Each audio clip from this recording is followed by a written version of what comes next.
Okay, y'all, we back with another one. But y'all know what to do. Go press that button. It don't cost you nothing. It's free 99. But we're gonna hit it off with another rap news. Street politics. Yeah, that's what we about to do. This is the Rollin 60 Crip Federal Indictment, Big U paperwork, extortion and murder. Allegedly. So let's get in and see what this dude has to say, bro. And shout out to Rap News. I like your work, bro. Alright, let's go.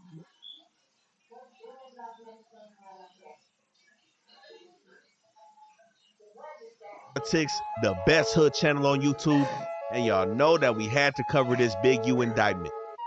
Man, as we see, the whole world is blew up over this situation between Big U, Brick Baby, Loose Cannon, and their co-defendants in this investigation that the feds are calling Operation Drawdown. Now, we seen 19 pictures on that whiteboard, and we know, man, that's the nastiest place you could be with them people talking on the microphones and your face in the back. But you know, we got our hands on the paperwork, a criminal complaint that was given to the judge over the telephone, recounted by Special Agent Andrew James Rusa. And everybody that watched that A-Tray Gangsta Crip Federal Indictment, we got more of the same. We got wiretaps, confidential informants, witnesses, but we also got murder. And we got celebrity rappers, boxers, NFL players, and NBA players. So let's jump right into it, man. So we know the feds came and swept everybody off their feet March 19, 2025. And the specific task force that did that was the Los Angeles Metropolitan Task Force on Violent Gangs, a task force that's gonna be exclusive to the FBI Los Angeles field office. Now, the key thing is when you're dealing with a task force, these dudes specialize in certain things. They have more tools, they have more funding to be able to really come down on people. And the main thing about a task force is apprehension. That's how they increase their funding, and they're usually known to have aggressive tactics that go along with those apprehensions. But in this situation, we have 5 main key players that are somewhat spearheading this federal indictment. Of course, we got Eugene Healy, Big U, who also goes by the name of Unc. We all know Big Draws, but they also have names of Hannibal, Hannibal Muhammad, Anybody Killer, or Dave Austin that Big U could also go by. We have his right-hand man, Sylvester Robinson, aka Vay, and we have his other close homie, Mark Martin, aka Bear Claw. These 3 defendants are the ones that's being charged with the RICO. Now, next in this paperwork, we got Tremaine Ashley Williams, aka Loose Cannon. He's charged with interference with commerce by robbery. Now, you know, every time they talk about interfering with commerce, it's always federal. Then we got Armani Aflahe, aka Monty. Y'all may know her as Trap Kitchen Monty. She's down on this indictment for transportation of an individual in interstate commerce with the intent that the individual engages in prostitution. We're gonna break all this down. Next, we have Frederick Blayton Jr., who went by Blanton, and Tiffany Hines, who are labeled in the indictment as participants of bank fraud. Now, Zaire Mitchell, Brick Baby, he's also in this situation. He was caught on wiretap. We're gonna talk about what he was saying on there, but he's actually in some separate paperwork on this indictment, but we're gonna speak on this case too. Now, the reason that this indictment came forth is because it's being alleged that the Big U Enterprise is a mafia-like organization that utilizes Big U's stature and long-standing association with the Rollin 60s to intimidate businesses and individuals. So basically, he's using his business endeavors, coinciding those with the gangbanging, in an attempt to gain control throughout the city of Los Angeles. and the crimes that they allege he committed, along with his co-conspirators, to ensure that that control was actually gained, was murder, robbery, extortion, interstate transportation for prostitution, wire fraud, and bank fraud. Now, investigators allege that this whole scheme really formed in about 2008. Again, Big U got out of prison in 2004, and this is when he established all of these businesses that are being labeled criminal organizations in this indictment. But it's really said that federal investigators really put him on their radar in February 2021. And when I mean him, I mean Big U Enterprise and its associates. And those associates, of course, being from Rollin 60s, but the 6-0s were said to have been under a federal investigation since the year prior, August 2020. So everything has been in the works for about 4 or 5 years with this situation. Now, one of the first ways that they say he tried to exert control was with the popular phrase that he also used in a podcast of his, checking in. So it said that professional athletes, musicians, and anybody else looking to conduct legitimate or illicit criminal activity in LA was required to check in properly with Big U if they wanted to make sure they was protected. And it was said that he used his reputation to instill fear with acts of violence and intimidation to make sure people comply with this check-in rule. In a documentary film, he went on to say, and I quote, "You can choose not to check in, but it's gonna be a problem. If you choose not to check in, you suffer the consequences."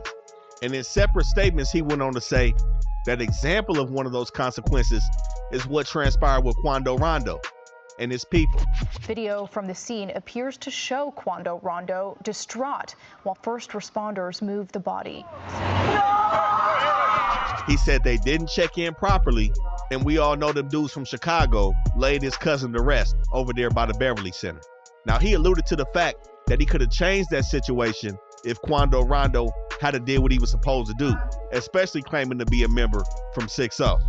Now, like I said, there's hours of wiretaps of communications between all the defendants in this case.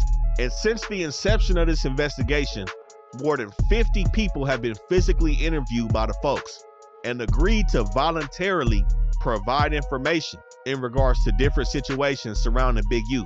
So this takes us forward a little bit to 2022, where the FBI interviewed a cooperating witness labeled a CW1.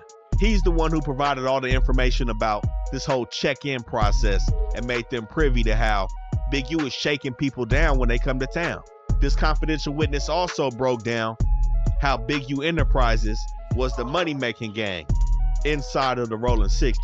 Now, just to give some brief details on who this confidential witness is, this individual has convictions for possession for sales of narcotics in 2003 and in 2009, as well as shooting into an inhabited dwelling in 2003. This person received cooperation credit from the Central District of California at sentencing in a prior drug conspiracy case, and Joe Biden commuted his sentence for that offense. So if this sound like your people, they some bad people. He stated that these rap artists, athletes, not only had to check in verbally, but they also had to pay a fee, which takes us to Adrian Broner. So CW1 recounted an event that happened with Adrian Broner in June 2019, where it said that AB and a couple NBA players had a little dice game jumping off, in which AB had pulled out some trick dice and whooped all them NBA players' feet in the dice, totaling a debt of $1.5 million. After this dice game, it said that Big U sent his homies to rough AB up. It said that AB didn't check in properly, and now he trying to whoop people for millions in the city. Big U wasn't going for that.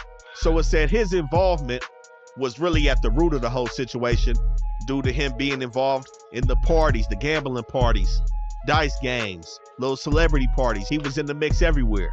And it was said that he forced AB to forgive the debt that was owed to him from these NBA players.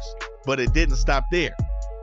He was paid $100,000 by these NBA players for negotiating the debt with Adrian Broner. And it was said that these NBA players or celebrities, whoever, will kind of have to get an approval from Big U to operate safely at these events and functions moving forward. Now, there was also another event in which Loose Cannon spoke on, and we gonna get to his old telling ass, but he stated that Big U had sent him on a mission to demand 50 racks from a celebrity rapper with the initials RR. Now, that could be Roddy Ricch, could be Rick Ross, I can't say. And he said if that rapper didn't pay, then they would look to kill a rapper with the initials by the name of MM. Now that could be Meek Mill, so we could be talking about Rick Ross and Meek Mill here. This is just what the documents are alleging. But it was said that RR dropped off the 50 racks and Big U stopped answering Loose Cannon's phone calls and didn't split no money with him. But it's for sure that Big U was out here squeezing people all the way just to operate in the city of LA. Now the heaviest allegations in this case are from around the time that this investigation really started with Big U. And we all know the main things that bring these people out. If it's not a crazy amount of money, it's a murder, which takes us to January 25th, 2021. And at this time, Big U has somebody on his label by the name of Rashawn Williams. Now, this is the individual that 600 was talking about when he was alleging that Big U had something to do with this homicide. But we gotta say, all these claims are allegations. These are the initial charging documents and the probable cause affidavit. Everybody's presumed innocent until proven guilty. We gotta say that. This is the beginning of a long journey. But the fact still remains, Rashawn Williams. And with this situation, there are some similarities to Nipsey Hussle. I gotta keep it 100. So it said that Big U and his business partner sent Rashawn Williams to Vegas to record some music in somebody's studio who later on became a witness in this case. Actually, 3 witnesses in this case were related to this recording studio. The security guard, the owner, and someone who acted as maybe a technician up at the studio. But nonetheless, Rashawn Williams is scheduled for the stu time and he's supposed to record a song a day. It said that he's playing with the studio time and ends up recording a diss song aimed at Big U. Now, as we know, this is the same situation somewhat that happened with Nipsey Hussle, the diss record. What did Big U do with Nipsey Hussle? He pulled up looking to administer that DP. Well, I ain't no rapper, I'm a scrapper. So, we end up having to come talk about that. Pull up the homies, and Nip admit it's wrong, but still there's some consequences to your wrong. I came to pick him up that morning so he can get his discipline. He pulls up on Rashawn Williams all the way in Las Vegas with his co-conspirator, Sylvester Robinson. Now, when they got there, this is the first time that the witness or the security guard at this establishment had seen Big U. And we all know Big U is a distinct character, so there's no way he's gonna forget seeing Big U at the studio. Now, again, what led up to this visit at the studio was the diss record that was recorded 5 days prior on January 20th, 2021. In that record, Rashawn Williams rapped about somebody who had the money, which the feds allege a reference to Big U. And Rashawn Williams also rapping about being shot in the face for thinking shit funny with a .38 revolver because it leaves no trace. Now, it's not known if Big U heard this diss record before or during his interaction at the studio with Rashawn Williams, but something made him pull up. So Rashawn Williams had an Airbnb in Vegas, and it said that Henley and Robinson pulled up in a dark gray Lexus to the studio. And it said that the night before the homicide, Big U's phone was shown to have arrived at the Airbnb in Vegas that Rashawn was staying at in the middle of the night. So it said that at 7:04, he was at the studio, and Rashawn pulled up to the studio between 8 or 9 and recorded a record until about 11 or midnight. And at about 12:30 in the morning, the dark gray Lexus was no longer at the studio, but Robinson was. 12:58, Big U's phone disconnects from the cell towers. But at approximately 1:13 in the morning, the dark gray Lexus pulls up to the Airbnb. At this time, it said Rashawn is seen getting out the car, going into the Airbnb, and coming back out with his suitcase. Mind you, Rashawn wasn't supposed to leave Vegas until the next day, but he's bringing his suitcase out at 1 in the morning and putting it in the dark gray Lexus. So at 1:20, the Lexus pulls off from the Airbnb. And about an hour later, 55 minutes later, 2:15 a.m., both of Big U's phones connect back to the cell tower in our reported location. So it said that the drive from the Airbnb to the location where Rayshawn's body was found would take roughly about 42 minutes. And they say it took Big U approximately 48 minutes or 55 minutes from the time of leaving the Airbnb to turn his phone back on. Now it's said that Rayshawn's body was found in a landfill in the middle of the desert off the 15 freeway, which we all know is the freeway that connects LA to Vegas. He was shot multiple times, including in the face, and his body was dragged into a ditch. And seemingly he was shot with the same pistol that he referenced in that diss song to Big U, a .38, because there was no shell casings recovered. But at this time, between 2:30 and 3 a.m., the gray Lexus pulls back up to the studio, and witness one, a security guard, reports seeing Big U drenched in either sweat or water, in which he replied that he had just got out the gym. 7 hours later, Rashawn's body is found in the desert. Big U was out of there an hour after that, 10 a.m., back to LA. Now, because of inclement weather on the night of the murder, the DNA couldn't be restored. So a lot of DNA matches were coming up inconclusive for what was left at the scene. But witness one will go on to make statements to the feds and to the North Las Vegas PD about this incident. And it said that Big U ordered somebody to go get the surveillance cameras out of the studio, destroy everything, to the point where they had to send money to the studio owner to get a whole new surveillance system. And a month after this is when the feds start really forming their investigation on Big U. Now again, for everybody that watched that A-Tray video, man, if you ain't seen it, go check that out, because it's terms that are going to be continually used when speaking on federal indictments, like the Title III, which is the formal term for wiretap, in which both Loose Cannon and Brick Baby were recorded on. So not too long after this homicide took place in Vegas, Big U is back doing the regular situation in LA, shaking businesses down. And Loose Cannon is said to be one of the quote-unquote enforcers of his shakedown crew. And there was one particular spot that Loose Cannon implied that he had dealings with in a weed dispensary in LA. Now, the owner of the dispensary was charged tax every month by Big U and Big U Enterprises, to the tune of some months $25,000 a month if business was booming. But that, of course, that number was fluctuating. But at some point, the owner of this weed dispensary, who is a cooperating witness, of course, decided to stop paying because he didn't see the benefit of being taxed and shook down. So Big U sends Loose Cannon and some other dudes to rob him and put that pressure on him to make sure he's paying. And at this point, once Loose and all these dudes brought the work back to Big U, he also called the owner of the weed dispensary to come to the house as well, in which he gave him his items back, but put his tax on it to make sure he was getting his money. Now, the feds allege that Loose Cannon did nothing but corroborate the witness stories by telling all of this information on No Jumper, where they said Williams admitted to the robbery and the aftermath on the podcast. He also stated that he was Big U's right-hand man and started to implicate himself and Big U in certain crimes on these podcasts, which made Big U send that cease and desist to No Jumper and Vlad TV. The fans was watching. They seen Loose Cannon refer to Big U as Big Useless or Big Uterus.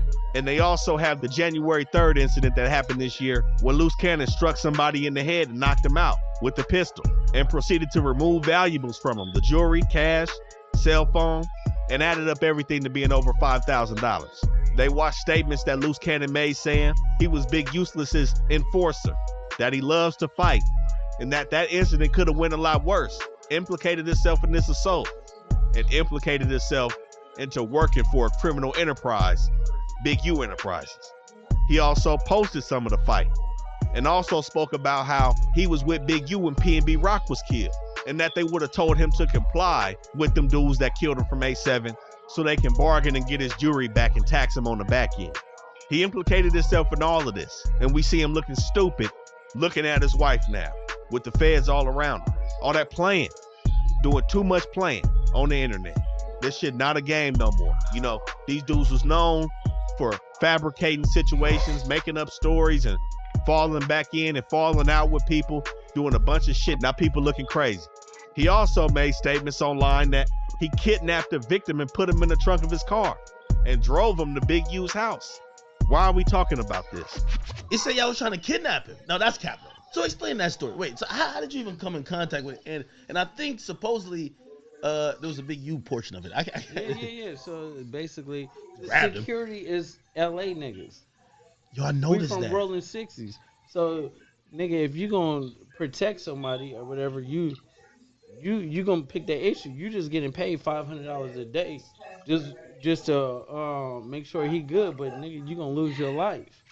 This is what ended up loose cannon on the indictment. Now it seemed that he didn't even need a wiretap. He'd do it for the camera. Brick Baby, on the other hand, they initiated that Title III, man, and he was on there talking about a robbery. November 11, 2022, it said that Big U coordinated with Zaire Mitchell, aka Brick Baby, on how much Zaire would give Big U out of his proceeds from a robbery that he committed. So he was shaking Brick Baby down. All that popping it.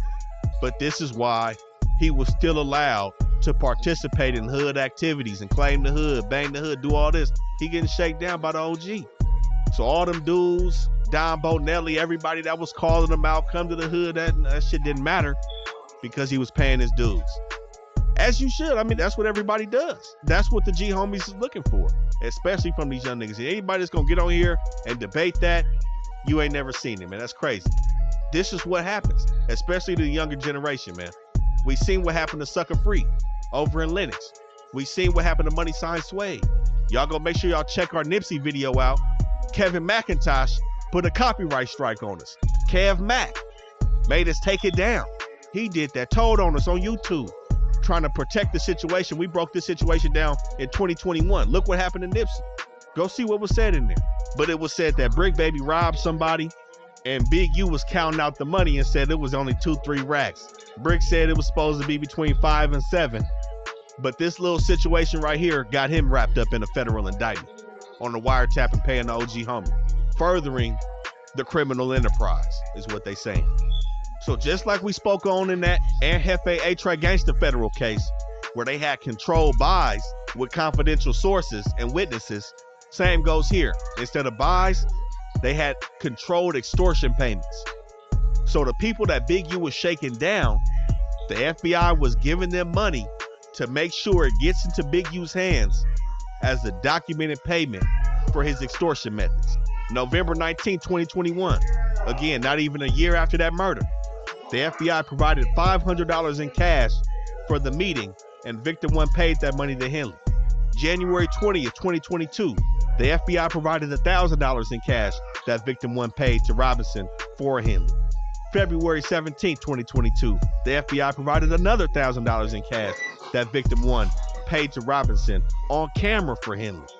In one of the meetings, Victim 1 paid Henley out of his own money, but it was documented and given to the feds on camera. And in this instance, Henley said they bumped it down to $1,500. They was taxing him a little bit more at that time in July of 2022. But there was numerous controlled extortion payments. And there was also an incident where he extorted some club promoters in Deja Vu, where at his birthday he said that he wanted to have some entertainers. T.I. and Wiz Khalifa was supposed to pull up. He said he wanted 33% of what the bar made for the night. So after that, he calls one of the promoters and basically is like, look, y'all put my face on this flyer. It's all over the city. My wife is tripping. I need 30 racks. Club promoter like, man, maybe 20, because 30 is the pot. So I'll give you 20, I'll take 10. Big U said no, 30. Wiz Khalifa, T.I. didn't end up pulling up. Some witnesses seen him shake the club promoter in the back for that 30 racks. And on top of that, he still asked for the 33% of the bar. And of course, these demands were followed by threats. He said he'll tear the whole shit up if the demands aren't met. He said it had 5,000 6-0s in the club to tear it down. Bring me my money. So he was doing a lot of strong arming in the city. Now, somebody else that everybody is surprised to see in this indictment, including myself. We follow each other on Instagram. This has been a big name in the city for years now. Trap Kitchen Monty. She was also on that Title III wiretap. The feds intercepted phone calls and text messages between her and Big U. Now, they also alleged that Big U was smacking it. I can't say that's what's in the documents, but they were saying that she was providing women to cross state lines to do some hoeing and take care of some of Big U people in that fashion. Now, in June 2023, that federal task force interviewed her at her house. You know, she admitted to promoting prostitution, noting that she was known for bringing the hoes. She provided females to Big U as long as they was paid. And the next day after this, she was supposed to go up to the FBI field office and let them sync her phone up to their computer to extract all the data. Now, of course, she wasn't supposed to have communication with anybody after this interaction, but they intercepted her talking to Big U and meeting with Big U. And at this time, Big U was already knowing that the feds was tapping phones. But at this time, she meets with Big U, breaks down everything that happened. And, you know, it looks like Eugene grounded her a little bit, made her pull her shit together. And she didn't cooperate anymore after that point. She didn't make another statement and didn't go to the FBI field office to empty the contents of her phone, because that would have blew everything up. But, you know, they got warrants for all of that right now. The biometrics, everything. They're trying to go through everything right now. But the reason Big U knew his phone was tapped was because a couple months prior to this interaction between Trap Kitchen Monty and the feds, Las Vegas police pulled up to Big U crib, tried to do the okie doke, saying they was new detectives working on Rayshawn Williams' case, and they just wanted to touch everybody that could know something 2 years later for the anniversary of his homicide. He wasn't at home at the time. His wife called him. And anybody know, if you ever got a phone call with somebody telling you, hey, the police looking for you, the number one question you ask, how many of them was it? That's the universal question. So the feds intercepted that call and noticed that Big U was getting wary about the phones. He didn't return home for 2 weeks after that point and started to move a little differently. But like I said, there was already hours of phone calls and what the feds call a pertinent conversation that had meaning in relation to the indictment or the case. But you know, this whole situation right here gave them the opportunity to go ahead and look into his financial affairs, which is where they hit him with the EIDL. A lot of people's thinking of PPP. When the IRS involved, it was that EIDL, the one before the PPP that wasn't forgivable. Everybody know what I'm talking about. Don't do that. They said he got 90 racks from the EIDL under Unique Music, saying he operated with a $200,000 profit for the year when he was actually at a $5,000 loss, and got him for a fraudulent application on that. So this is where the bank and the wire fraud come in. The embezzlement. It said that he embezzled around $150,000 on 7 separate occasions, where we see in August of 2019, he got $20,000 donated to his business by an NBA All-Star. January 2020, $14,000 that he embezzled from a payment from an award-winning music publishing company. Now, the embezzlement happened because these people were donating to a business. So in this case, for example, the publishing company donated $24,000. Once they followed the money, it was seen that $14,000 out of that $24,000 was transferred to his personal bank account and being used for personal expenses instead of the business expenses that were negotiated at the time of the donation. Simple stuff. Very simple. They trying to add everything up. This is what the feds do.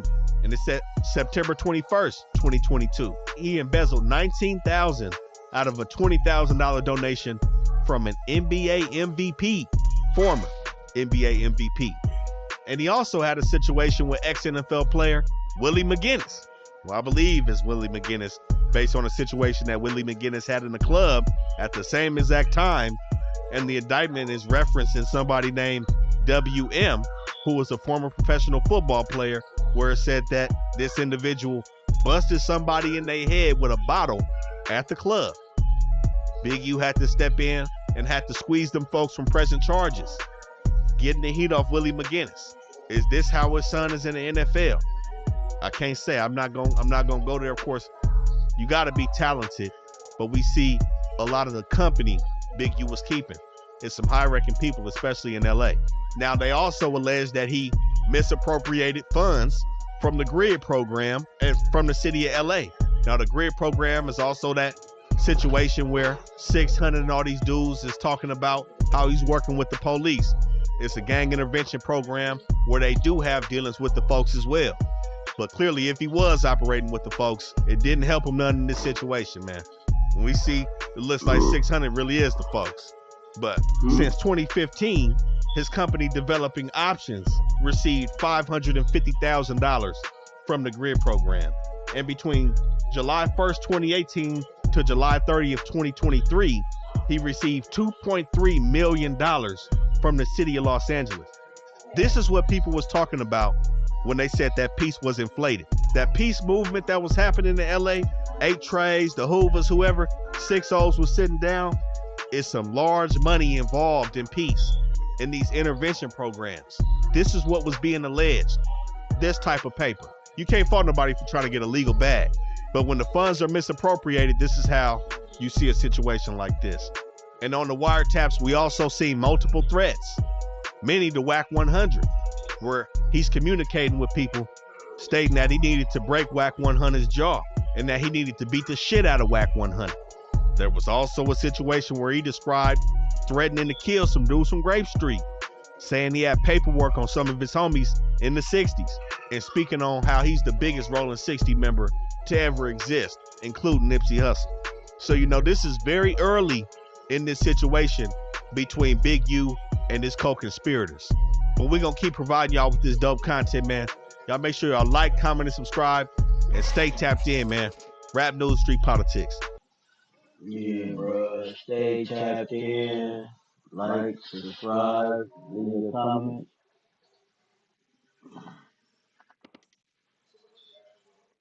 This is another one of the books. You didn't know, now you know.